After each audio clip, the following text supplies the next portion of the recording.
20 years ago, I was the lead author on a review paper in Nature on the effect of aquaculture on world fish supplies. And the environmental community loved this paper and the focus on marine aquaculture in particular.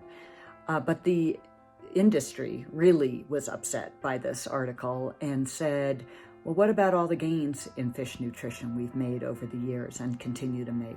A lot of work has taken place over the past 20 years, and I decided in 2020, well, let's just go back and look at the progress over the past 20 years. When I decided to do this retrospective review, I decided I would gather a different author team. Some of the authors remain the same, but I decided I would actually recruit people from the industry, people that have been working very closely in the aquaculture sector in helping it to develop and improve over the years.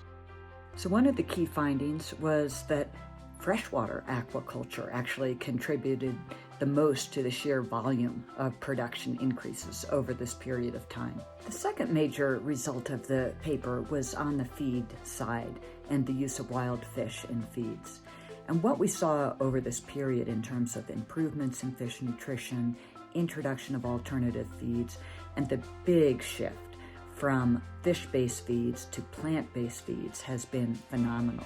Another really important result of the paper was looking at extractive species, bivalves and seaweeds that have the ability to take up nutrients from the environment without relying on feeds at all.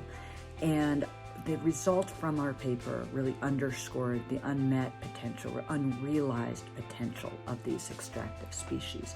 The big question is how producers can really capture the economic value from these species.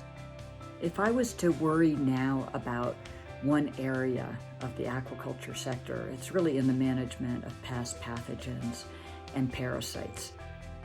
So I guess the lessons I really learned from this study was the incredible progress the industry has made, but still a lot of challenges. And as all of these systems move more towards land-based systems, either in terms of feed or in terms of production, we're seeing this much tighter connection now between land and sea. And aquaculture is like terrestrial livestock or crop agriculture. They're all connected between their resource use and their inputs and their outputs and their nutrient flows.